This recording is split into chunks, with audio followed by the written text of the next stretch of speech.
Carson Palmer on that uniform. Just pull the damn trigger, get the deal done. You know what I'm saying? Oh, I have to. Holy shit. Dream mode? Wait, that was last segment. Kane mode. Undertaker mode. You okay, man? I don't know where to You need beer. I do need much beer. You need beer too. Much beer. Much except. Alright. Da beer. Da beer. The Bears. Da beer. We're back here on Pigskin Holiday. Yeah. With Ed the Man Parrot. And Mario Lights Out Spina. And C no except T. That works. Hey! And Cat Jackson. And Cat Jackson and Jen. And Yes. Peanut. Alright, enough of that. That was Peanut talking. Purple craziness. What I would like to kind of talk on is all these close games we've been having. I've got a few for this week, but we've had a lot this season. We've had big leads blown into very close games. I just said blow. I thought you said plow. Blown. Well, and then we've had these teams plowing ahead. Well, anyway, though, but we've really seriously. Plow. Okay. Anyway, we've had a lot of really close games this season. all across every week we've had close games. Just this week, Buffalo and the Giants. The Bills, they put up 24. The Giants answered with 27. Who saw that one coming? Really? Well, look at last week with Buffalo and Cincinnati, Yeah. and that was a very close one. Yeah, this is 2 in a row for Buffalo. Actually, the Cincinnati Bengals seem to have close games this year. They seem to, and they actually are finding ways to win. But don't you build character with those games? Absolutely. Absolutely. I mean, it's not really a bad thing. It's dangerous. And what better way to build confidence in a rookie quarterback than to have those kind of style of wins when you know that you're not putting up the numbers that you would like to, but you're getting the job done enough to make your team win and lead your team to a win. Well, speaking of that, the last 2 games that Buffalo lost, I seen Fitzpatrick's reaction on the sideline. He was pissed. Yeah. He was more pissed the second time. Yeah. So, therefore, you don't see a third time. That's the way I'm looking at it. Yeah. Hopefully. Right. I would like to see them get back on track like they was going. Because They have to. it's obvious that they have the ability to. Because they've done it. They steamrolled the freaking Patriots for crying out loud. Good And they Lord. play them again. They could beat them twice. They I'm not could. saying it's going to happen. They still haven't even played Miami or New York. So they've only played 1 divisional game so far. Yeah. The Bills have. And they're, I honestly would say at this point, I'm more scared going into a game against the Bills as a Jets fan than I was going into the game against the Patriots, just because you look at the Patriots-Jets track record, and in the past, the Jets have been able to have a losing season and still be able to manhandle the Patriots. Well, what you're saying right there speaks to what CT mentioned earlier. You sort of play harder teams better and lower teams less. Yeah. And you shouldn't. No. But it's a natural phenomenon in the NFL. Yeah, exactly. From the Jets' perspective, you should play every team like you're playing the Patriots. Exactly. Every single team. Exactly. Because that's their biggest competition, period. And it seems to be the competition that they can actually kind of handle the most. You know what I mean? Like they'll talk a lot prior to Patriot games, but they'll live up, to the talk.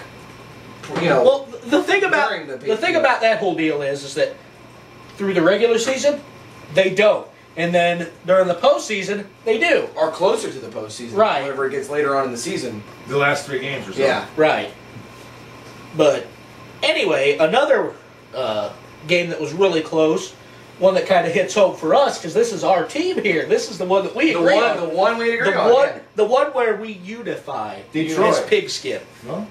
Detroit. Okay, yeah. It was 19 for them to 25 for San Fran. Now, first off, this derailed Detroit. This took them off of their... He said derailed. This Saturday's Way Out Club. Check it out. Get wrecked. Dewey. You did say derailed, so I did. I had to go there. Well, whatever. But anyway, they was looking unbeatable. Because, they came back from these crazy point differences and surpassed it. Yeah. And then on top of that, they would also stay on top of games and win them.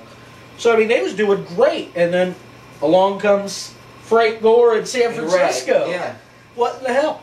Do you think this is more of a San Francisco's for real, or do you think this is more of a Detroit has found their weakness, or is it kind of a mixture of both? I think.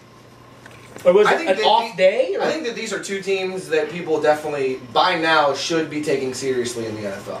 Because any other time that you play these two teams, most likely, like those respective teams are going to win. Mm-hmm. And I would say, you could honestly say 2 out of 4 times that the 49ers and Lions play each other at this point with this team and this style that they're playing, it would go 50-50 because both teams are just so good and they bounce off of each other so well. Like where one team lacks, the other one's his strength. Where and it just that's very fun to watch as a fan. Right.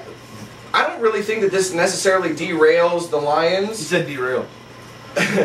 But as much as I think that it just kind of strengthens what the 49ers are going for, because they're, like we were saying earlier in the show, Alex Smith really kind of had a lackluster game as far as performance-wise, but he still managed to lead his team to a win, and that's what they've pretty much been lacking out of him. They haven't been lacking performance, they've been lacking leadership, and they've been lacking somebody to rally the team together and win these games that they should win. And I'm not saying that a game against the Detroit Lions of this season is a should-win game. It's a must-win game, and they rose to the occasion and exactly. they won. That's a very good way to put that. Couldn't have put it any better. Detroit is one of the teams at this point to beat. Them and Green Bay. Right. Those were the teams to beat going into this week. Mm-hmm. And obviously the Rams did not, which that's the Rams, not a good comparison in comparison to, San Fran and Detroit. I mean, that's a much closer type of a game than Green Bay and the Rams were. Mm-hmm. Although, the Rams put up a pretty good defense towards the end. I'll give them that. Well, they did all day. But second half was definitely better. They didn't do nothing. Right. That's what I'm talking about. How do you not win that game? Yeah. But well, I want to touch on what Mario said. Actually, what you said, what led to that about the quarterback not having gaudy stats but still winning. If you go back to last week when the Eagles faced the Bills won, and Fitzpatrick only had 193 yards and 1 touchdown. Yeah. Same week, Gore, 125 yards. Vernon Davis, 39 yards. But Alex Smith only 170 yards, but 3 touchdowns. Mm-hmm. 48-3 win over Tampa Bay. I mean, we've seen a lot of games this year where the quarterback has not had gaudy numbers. But as far as this Niners-Lions matchup, it's pretty much a 50-50. Mm-hmm. I don't think the Lions took the Niners for granted. I don't think the Lions were exposed to a weakness. It was just a good, hard-fought game. Yeah, I agree. And as you've seen, we forget these coaches. It's not just the players on the field. Right. The coach all week wants to beat that guy over there. Oh, yeah. And as you saw on the field, know the rule book. Exactly. Precisely. Know the rule book. Yeah. They're jawing each other. Mm-hmm. Hey, that's how it goes, man. So, whenever they do that, their teams.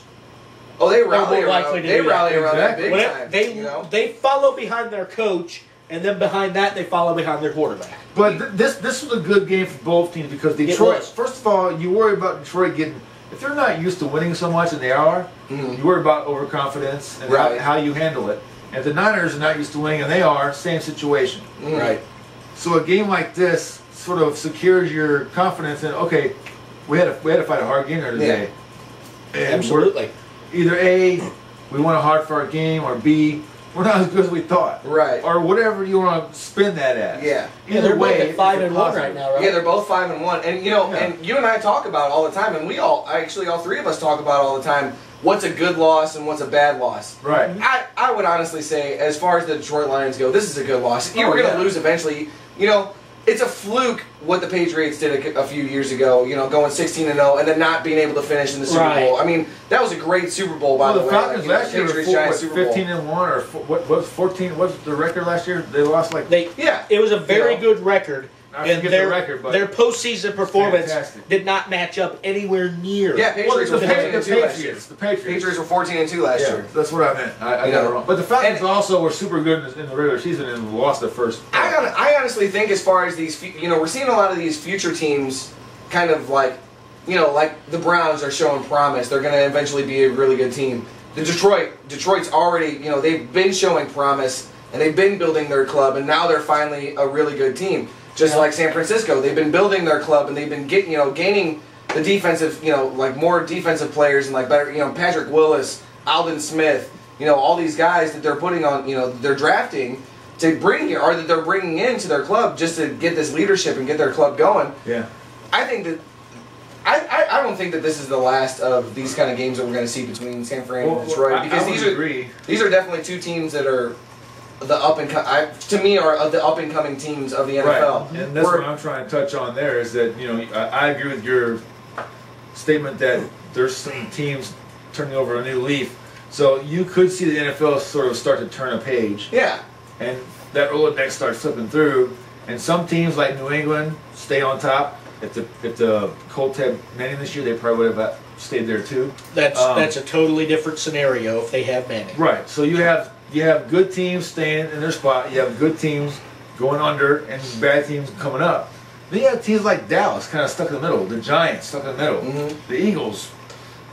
Good thing about teams like Dallas is now you have a new coach with Bob Ryan. A new defensive coach with Bob Ryan. We're with Rob Ryan. And then you have Jason Garrett, who's more fiery, a lot more fiery on the sideline than Wade Phillips ever was. Well, I think him being a quarterback, that's good for Romo. That your head coach is a former quarterback for the team you're on. Yeah, exactly. That definitely helps. Exactly. And we haven't talked about that at all, really. Well, we have a little bit in the past, but if you look at since the New York game, Romo has definitely turned a page. Mm-hmm.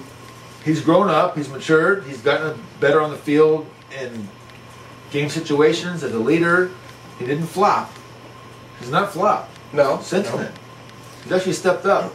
Even though they lost the Patriots yesterday, it was a very good, hard-fought game that came down to the end. That was a very good game. So, I mean, very good.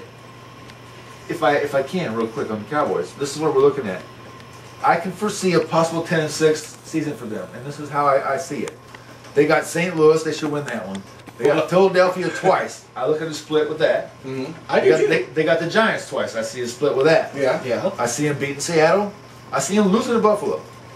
Yeah. I see them beating Washington, Miami, Arizona, Tampa Bay. I don't know about Tampa Bay. That's an iffy one with Tampa. That would be a one that could go both ways. Right. The Giants and Eagles are splits. And I agree with that 100%. Even that with those 9-7. I mean this division. I would say the NFC East this year is the NFC West of the last 10 years. You know what I mean? Because you have San Fran who's just rolling right now. There's not going to be with their schedule. There's not going to be a lot of people that really get in their way and just kind of knock them down. They're going to keep that. Aren't the Saints with them? They are, and that's a game that they'll that's very plausible. They also have the Rams and the Falcons, or Panthers. Panthers. And Panthers is one that they could lose to because of the way that Cam's playing. But I mean, on the same token, though, Newton's been putting up these great numbers every game, but they don't have the wins. Yeah. So I look for this to be another situation like that. Right. And another close game that like now that we're on the subject, especially this week. You look at Pittsburgh and Jacksonville. That was my next one to touch on. 17-13. We're here, buddy. We're here. Absolute. We're division rivals, but we still got the same mentality. We do. It's crazy sometimes. It's kind of easy. Kind of scary. A little bit scary. Because, we're supposed to be, like arch rivals, the whole Jets-Patriots thing. Right. But at the same time, we're on the same page so much. So, whatever. True. Whatever. What if? But, you look at a game like that, I mean, Gabbert might as well have not even shown up and just had Luke McCown play because he threw up Luke McCown's numbers. And, I don't necessarily know yet if I take Pittsburgh seriously so far this year. Jacksonville, I would say, I can honestly say that I don't take them seriously. I think that they're, and that's just kind of a more obvious observation. At the same token, though, how could you not take Pittsburgh seriously with their track record, though? Very true. But I think it's mostly because, you get blown out by the Ravens. Right. You win the following. Then again, the Ravens are on a roll this year. Very true. But at the same token, Tennessee also beat the Ravens the following week. Yeah, Tennessee was on a roll up until here recently. Right. So I don't know, because that division is so weird, because you have the Steelers, who I think are at 3-3, or are they 4-2? And then you have the Ravens. You have the Ravens, who are 4-2. Right. And then you have Cincinnati, who's 4-2. And the only real, who is another sleeper team for me personally, the Cleveland, who's just kind of, they're still kind of trying to find their way, playing with injuries. I definitely agree with that. Played with the whole Hillis holdout and the Madden curse or whatever. But I think that this is, as far as the AFC goes, that this could be a division that's just as up for grabs as far as the NFC West and the NFC East, because of the Ravens who are out there, and because of people, are people not taking the Bengals seriously. This, it's a division to where I don't necessarily know if I particularly take the Steelers of this year that seriously or not. I think that they're going to have to be a little. Granted, their record is a winning record, but I think I'm going to have, me personally, they're going to have to prove a little bit more to me. Well, I understand that. They've got a lot to live up to from the Steelers of the past couple of years. Right. And I don't think they're to that point yet. But at the same time, last year, look at this. I mean, Roethlisberger was out for quite a while. A few games. His first 4 games. 4 games. Yeah. And on top of that, though, I mean, once he came back, it was like a totally different team. So, what's the problem? Nothing. You got something to say? So you got something to say about this, Mr. Ed? Whatevs. Anyway, Pittsburgh Steelers. First of all, do not count them out. Ever. They will compete for a playoff spot. It may come down to the last game. Do they play Baltimore late in the season? That, next to our rivalry, that's my next favorite one. That is They don't. By far. Their Oh, yeah. schedule is not bad at the end. Look at this. After Baltimore, November 6th, they have Cincinnati, Kansas City, Cincinnati again. Shit, they got it made, Cleveland, son. San Fran, St. Louis, and Cleveland. They got it made in the shade after Baltimore. My point is, the Steelers will compete for a playoff spot. They'll compete hard. And They always they're do. I love the coach there, Mike Tomlinson or whatever. Great coach. They remind me a lot like the Chargers as far as like regular season, because they're always the late season tear.